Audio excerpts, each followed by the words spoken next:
नमस्ते बच्चों। आज हम लोग राजेंद्र यादव द्वारा रचित सारा आकाश के उत्तरार्ध का जो चौथा अध्याय है उसका अगला भाग हम लोग करेंगे। तो यहाँ तक के पाठ में हमने जाना कि शिरीष भाई जो है वो समर से बातें कर रहे हैं और समर जो है उसकी कुछ बातों को मानना चाहता है, कुछ बातों को वो नहीं पहली बार सुन रहा है और कुछ बातें उसे बहुत बेकार लग रही हैं। शिरीष भाई की सारी बातों को वो मानता है ऐसा नहीं है, पर वो सुन रहा है, वो जानना चाहता है और इसी बात पर वो दोनों काफ़ी देर तक चर्चाएं करते रहते हैं।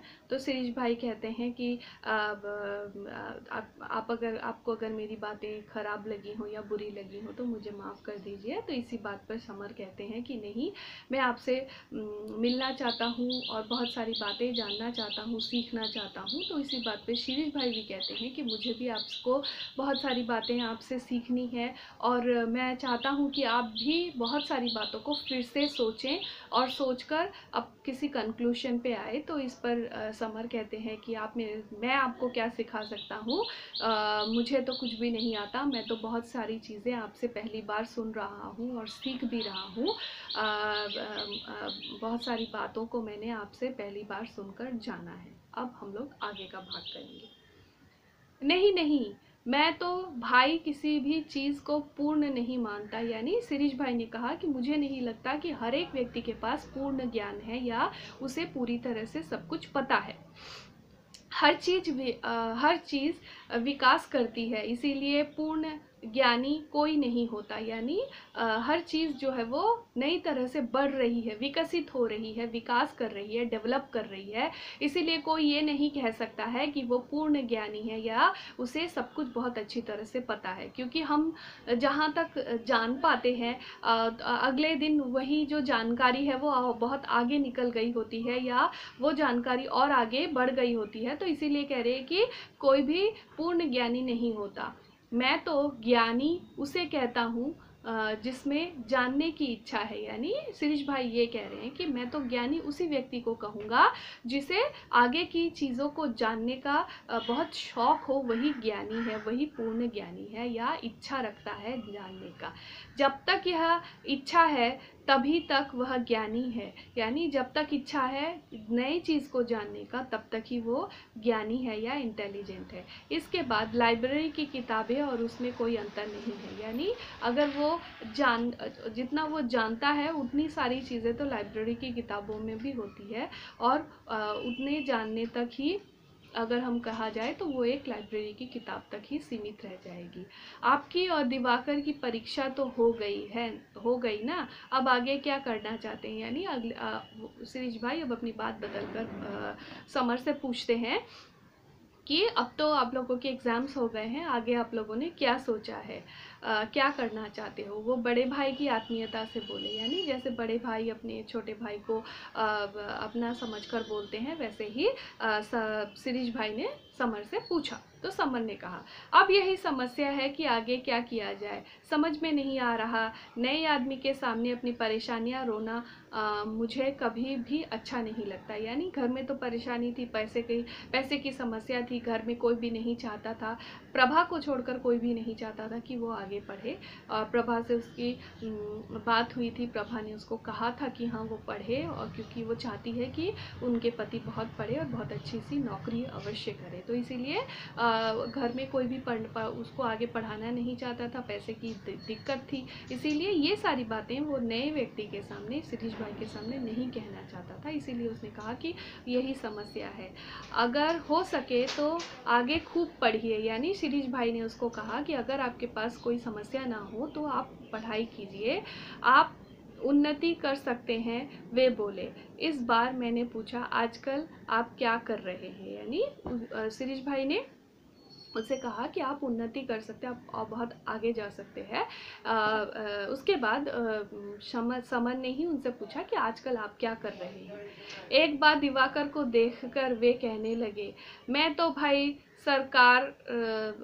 सरकारे हिंद में 150 रुपये का क्लर्क हूँ। सरकारे हिंद में मैंने यानी गवर्नमेंट, इंडियन गवर्नमेंट के अंडर में वो नौकरी करते हैं, उन्हें 150 रुपये तनख्वाह मिलती है, वे क्लर्क हैं।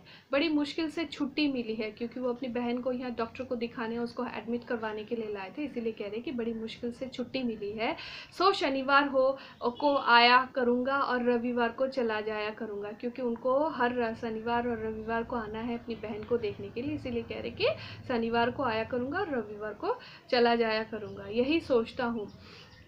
मुझे उठते हुए देखकर वे बोले, इस बार जब आऊँगा तो आपसे ज़रूर मुलाकात करूँगा। आज तो जा रहा हूँ शाम को, यानी आज ही मैं चला जा रहा हूँ, अगली बार जब मैं आऊँगा मैं आपसे ज़रूर मिलूँगा। आपसे मिलकर सचमुच बहुत अच्छा लगा। अपने से ज़्यादा जानने वाले की पहली वाले वही पहले व्यक्ति थे जिसने इतनी आत्मीयता से मुझसे बात की थी। मैं गदगद हो गया। यानी उसने कहा कि आपसे मिलकर, शिरीष भाई ने कहा कि आपसे मिलकर मुझे बहुत अच्छा लगा। तो समर को उनकी ये बातें बहुत अच्छी लगी। उसने कहा कि अपने अलावा मैंने पहली बार किसी से सुना है कि मेरे से मिलके उनको अच्छा लगा, तो मैं बहुत खुश हो गया। मेरी बात से उनके चेहरे पर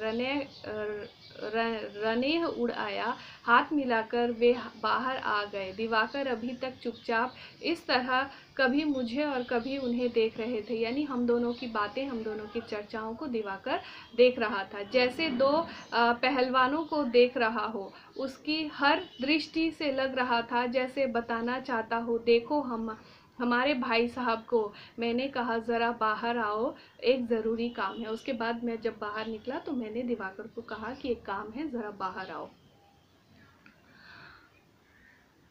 दिवाकर अभी तक चुपचाप इस तरह कभी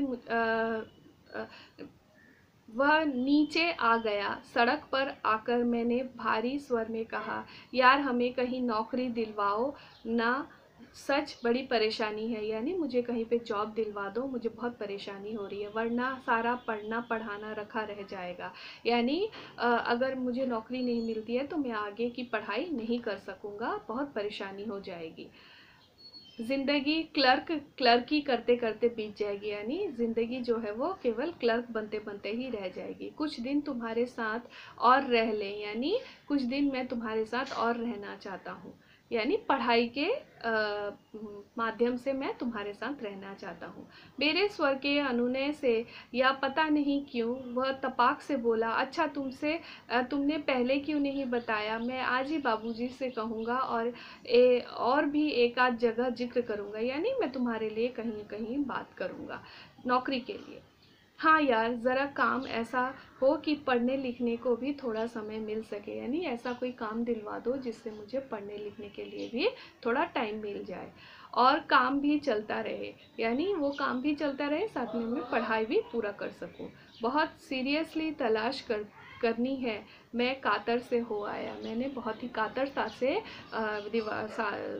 समन ने बहुत ही कातरता से दिवाकर से कहा कि किसी भी हाल में मुझे एक अच्छी सी नौकरी दिला दो जहाँ पर मैं काम भी करूँ और अपनी पढ़ाई भी पूरी कर सकूँ, नहीं तो मैं आगे की पढ़ाई कंटिन्यू नहीं कर पाऊँगा क्योंकि फैमिली का बहुत ज़्यादा प्रेशर है। अच्छी बात है, तुम चिंता मत करो, यानी समर के मित्र दिवाकर ने कहा कि ठीक है, तुमको चिंता करने की ज़रूरत नहीं है, मैं देखता हूँ मैं तुम्हारे लिए क्या कर सकता हूँ। उससे विदा लेकर जब आया तो दिमाग में जैसे कोई बड़ी भारी मथानी चल रही थी, यानी दिमाग जो है बहुत हिल रहा था, दिमाग में जैसे बहुत कुछ घूम रहा था, क्योंकि उसने शिरीष भाई से बात की थी और शिरीष भाई की बातें उसके दिमाग में ऐसे घूम रही थी जैसे मथनी घूमती है दही और मक्खन को अलग करने के लिए, वैसे ही मथनी उसके दिमाग में घूम रही थी। शिरीष के उत्तरों ने मुझे इतना बेचैन नहीं किया था जितना इस बात ने कि कैसे आसानी से हर बात का जवाब उनके पास तैयार रहता है, यानी शिरीष भाई की हर बातें वो बहुत ही ध्यान से सुन रहे थे और हर बात को वो जानने की कोशिश कर रहे थे। पहली बार उन्होंने सुना था, पहली बार ऐसे डिस्कशंस में वो गए थे, इसीलिए उसे बहुत अच्छा लग रहा था। साथ में उसे ऐसा भी लग रहा था कि वो जो भी क्वेश्चंस उससे कर रहे थे या जिस बात को लेके वो लोग डिस्कस कर रहे थे, हर बात का जवाब उनके पास एकदम रेडी रहता था। वो तपाक से उस बात का जवाब देते थे क्योंकि वो बहुत ज़्यादा चर्चाएं करते थे, इसीलिए इन सारी चीज़ों की चर्चा उनके पास बहुत ही आसानी से, उनका जवाब उनके पास बहुत ही आसानी से मिल जा रहा था। इसीलिए समर को बहुत अच्छा लगा। सचमुच आज तो बहुत सी नई बातें जानी, यानी समर को अब लग रहा था कि सच में ही आज उसने बहुत सारी ऐसी चीज़ों, ऐसे तथ्यों को जाना जिन तथ्यों को उसने कभी जाना भी नहीं था और जिनको लेकर इतनी बड़ी बड़ी चर्चाएं उसने कभी भी नहीं सुनी थी। तो आज ये चौथा जो अध्याय है वो इसी तरह दोनों की बातों से और दिवाकर के साथ अलविदा कहकर बीतती है, जहाँ पर वो नौकरी के लिए दिवाकर को कहकर आता है। तो आज का पाठ यहीं तक। अपना ध्यान रखिएगा और अच्छी तरह से रहिएगा। धन्यवाद।